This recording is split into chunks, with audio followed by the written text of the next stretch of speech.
Hello everyone, welcome to my another new blog. তো আজকের ভিডিওটা একটু অন্যরকম। আজকে হচ্ছে আমাদেরই শ্রীরামপুরের একটি রেস্টুরেন্ট আছে, খুব পরিচিত একটি রেস্টুরেন্ট, ভূতের রাজা দিল বর। সেখানে একটি দুর্দান্ত অফার চলছে, 200 টাকায় 20 রকমের মেনু। বাসমতি চালের ভাত, আলু ভাজা, পটল ভাজা, বেগুন ভাজা, কুমড়ো ভাজা, শাক ভাজা, ডাল ভর্তা, কাঁচকলা ভাজা, পনির বাটার ফিঙ্গার, বড়ি দিয়ে শুক্তো, সোনামুগ ডাল, আলুর দম, চিকেন পকোড়া, এঁচুড়ের ডালনা, পটলের ডালনা, পাবদা সর্ষে, কচি পাঁঠার ঝোল, খেজুর আমসত্ত্বের চাটনি, পাঁপড়, পায়েস আর রসগোল্লা। তো এই ছিল অফারের মেনুগুলো 200 টাকায়। প্রায় এতগুলো 20 রকমের আইটেম যেগুলো তোমাদের বললাম। তো এর জন্য লাইন পড়ে গিয়েছিল, সকাল থেকে টোকেন দিচ্ছিল, তো সেই টোকেনটা কালেক্ট করার জন্য লাইন পড়ে গেছিলো ভোর 4টে থেকে। তো বুঝতে পারছো মানুষের কি এক্সাইটমেন্ট মানুষের মনে। তো যাই হোক, এই হচ্ছে লম্বা লাইন ভোরবেলা।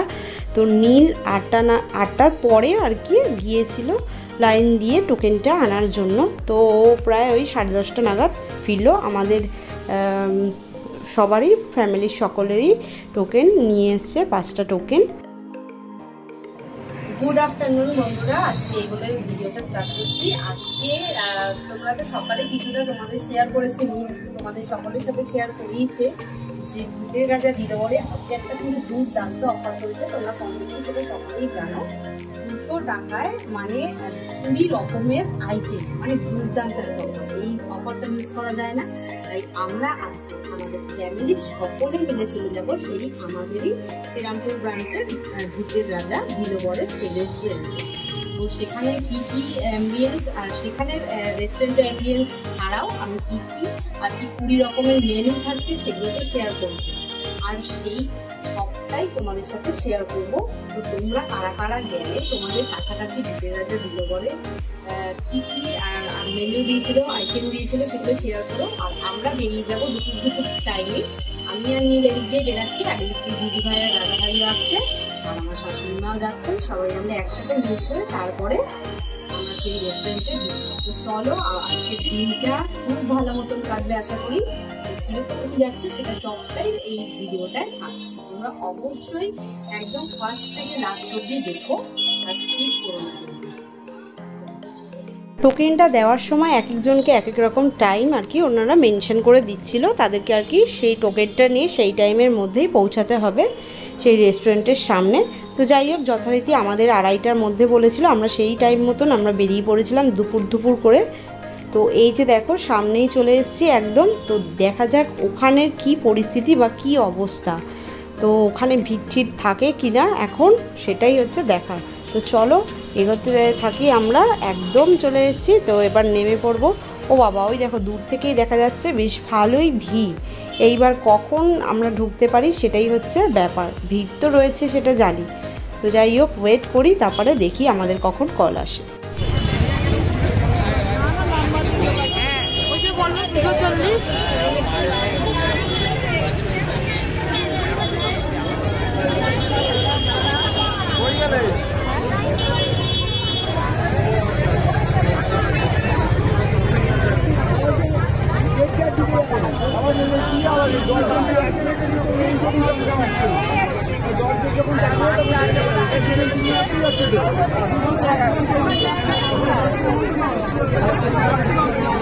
তো দেখেই নিলে সকাল থেকে কীরকম কি এক্সাইটেড ছিলাম যাওয়ার জন্য। আর সব থেকে বাজে ব্যাপার হচ্ছে এই অফারটা শুনে প্রচুর মানুষ অনেক দূর থেকে এসছে, বা যারা আর কি লোকাল লোক তারাও গেছে। বিভিন্ন জায়গায় বিভিন্ন ব্রাঞ্চ আছে এই ভূতের রাজা দিল বরের।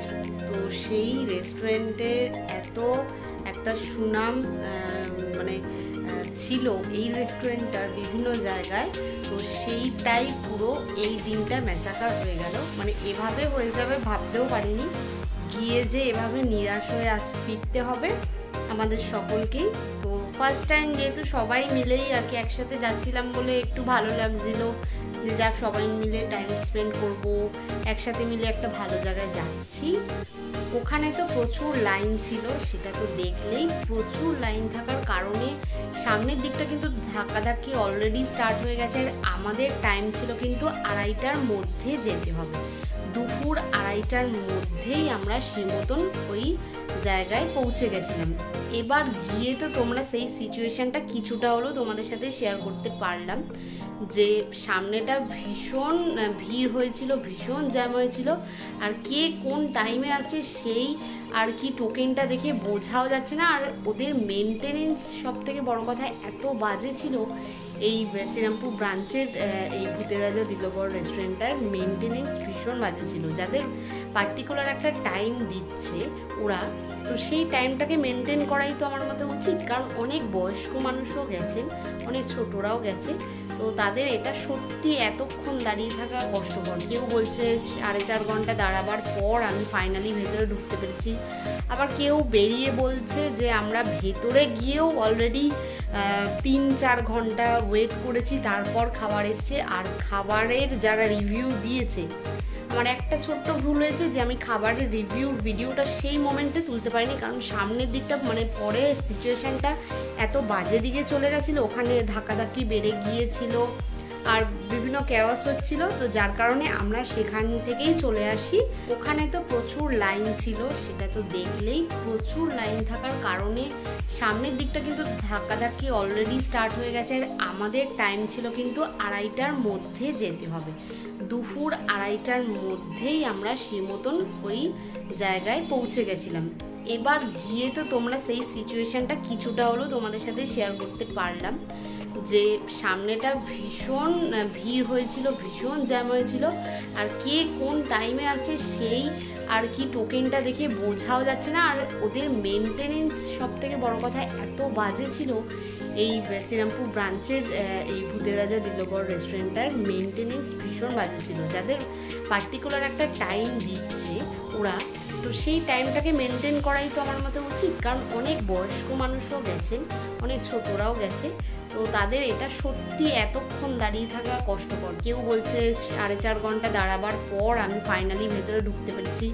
আবার কেউ বেরিয়ে বলছে যে আমরা ভেতরে গিয়েও অলরেডি 3-4 ঘন্টা ওয়েট করেছি, তারপর খাবার এসছে। আর খাবারের যারা রিভিউ দিয়েছে, আমার একটা ছোট্ট ভুল হয়েছে যে আমি খাবারের ভিডিওটা সেই মোমেন্টে তুলতে পারিনি, কারণ সামনের দিকটা মানে পরে সিচুয়েশনটা এত বাজে দিকে চলে গেছিলো, ওখানে ধাক্কাধাক্কি বেড়ে গিয়েছিল আর বিভিন্ন কেওয়াস হচ্ছিল, তো যার কারণে আমরা সেখান থেকেই চলে আসি। এবার সেখান থেকে চলে আসার কারণে কি হয়েছে, যে বাকি যারা রয়েছিল, যারা ওয়েট করছিল, যারা ভাবছিল পরে হলেও ঢুকতে পারবে বা খাবারটা পাবে পরে হলেও, তো যাই হোক তারা ওয়েট করছিল। তো আমাদের সাথে আরও 2জন ছিল, তারা আর কি ওয়েট করছিল। তারা বলল 4:30, আমরা 3টে নাগাদ ওই বেরিয়ে এসেছিলাম, আর তারা 4:30 অবধি অপেক্ষা করেও ভেতরে ঢুকতে পারেনি। আর ভেতরে পরে যদিও বা ঢুকতে পেরেছিল, চেনাশোনা অনেক ছিল, যাই হোক সেই থ্রুতে যদিও বা ঢুকতে পেরেছিল, তো তারপরে আর কি সিচুয়েশনটা ওরা ভেতরে গিয়ে দেখলো রীতিমতন মানে তর্কাতর্কি চলছে, মানে খাবার নিয়ে একদম বাজে জিনিস হচ্ছে ভেতরে। আর ভেতরের সিচুয়েশনটা এত বাজে ছিল, ভেতর থেকে যারা খেয়ে খাওয়া দাওয়া করে বেরাচ্ছে তারা বলছে রাইসের কোয়ান্টিটিতে কম। সেটা ঠিক আছে, রাইসের কোয়ান্টিটি কম, ঠিক আছে, রাইস কেউ সবাই সমান পরিমাণে খায় না, সেটা ঠিক আছে। বাকি মেনুগুলো যেগুলো, সেগুলো তো প্রথমত যারা খেয়ে বেরালো তারা বলল যে বাসি, এটা হচ্ছে কালকের রান্না করা, আর নয়তো অনেকটা আর্লি মর্নিংয়ে রান্না করা হয়েছে, যার কারণে এই রকম। আর মাংস যে খেয়েছে সেটা থেকে বলছে রীতিমতো গ্যাজলা উঠে গেছে, মানে কতটা বাসি আর কতটা ন্যূনতম মানের খাবার এরা সার্ভ করেছে। আর এত বড় একটা অফার দিয়ে, এত সুন্দর একটা অফার দিয়ে, যেটাকে মেনটেনেন্সই করতে পারে না, এটাকে যখন তারা মেনটেনেন্সই করতে পারছে না এত বড় অফারটা দিয়ে, জানে তো যে মানুষজন যাবে, অফারের একটা ব্যাপার আছে, তো সেদিন একটু ভিড়ভাট্টা হলেও হতে পারে, সেটা মেনটেনেন্স করা আমার মতে উচিত। তো তার জন্য 2টো সিকিউরিটি গার্ড মিনিমাম রাখতে হতো, আর ওরা তো মেনটেন করতে পারছেই না। আর তাছাড়াও রান্নার মান এত এত খারাপ করে দিয়েছিল যে বলার কথা নয়। আমরা ভাগ্যিস বেরিয়ে এসেছিলাম, নালে আমাদেরও হয়তো এইরকমই খাওয়ার দাওয়ার সার্ভ করতো, যেটা পরে আমরা অনেকের থেকে জানতে পেরেছি। আর এই যে গোটা জিনিসটা আমি বললাম, গোটা প্রবলেমটা হয়েছে, এটা কিন্তু শ্রীরামপুর ব্রাঞ্চের কথা বলছি, শ্রীরামপুরে যেটা নতুন আর কি ওনারা ওপেন করেছেন।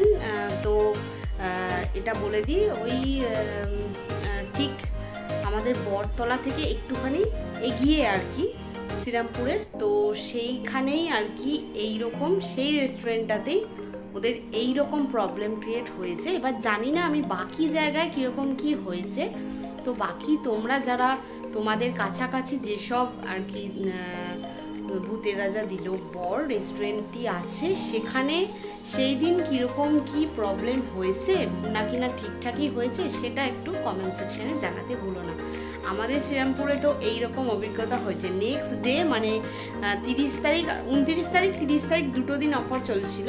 তো 29 তারিখ ঝামেলাটা হওয়ার পর রীতিমতো আমাদের কাছে খবর এসছে পরে বাই মেসেজ, একজন মেসেজ করেছে যে ওখানে নাকি পুলিশও পর্যন্ত এসেছে, যে ওদের ওয়ার্ন করে গেছিলো যে এরকম যাতে নেক্সট দিন থেকে খাবারের কোয়ালিটি এরকম যাতে না হয়, যে ওয়ার্ন করে গেছিলো যাতে এরকম না হয়, মানুষজনদের এরকম পরিষেবা, এত বাজে পরিষেবা যাতে না দেওয়া হয়। সেই কারণেই তারা প্রমিস করেছিল যে নেক্সট ডে মানে 30 তারিখ আরেকদিন খাওয়ার কথা, আরেকদিন এই অফারটা খাওয়ানোর কথা ছিল, ওদের এই অফারটা এক্সটেন্ড করার কথা ছিল। তো সেই দিন যাতে ভালো করে এটা করে। তো 30 তারিখেও সেম প্রবলেম হয়েছে, খাবার দাবার মানে কোয়ালিটি কোয়ান্টিটি দুটোই একদম বাজে হয়েছিল। তো ভিডিওটা তাহলে এতটাই রাখলাম। তোমরা তোমাদের কাছাকাছি রেস্টুরেন্টে যেটা গিয়েছিলে ভূতের রাজা দিল বর, তো তোমাদের কীরকম কী এক্সপিরিয়েন্স ছিল ওই 29 তারিখ আর 30 তারিখ আগের মাসের, তো সেটা একটু শেয়ার করতে ভুলো না। আমি তো তোমাদের সাথে শেয়ার করলাম। তো ব্লগটা এতটাই রাখছি, ব্লগটা এন্ড করবো। তো নেক্সট ব্লগে খুব তাড়াতাড়ি ফিরে আসছে, আর খুব তাড়াতাড়ি একটা ট্রাভেল ব্লগ নিয়ে তোমাদের কাছে ফিরে আসছি। আজকের মতো টাটা, বাই বাই।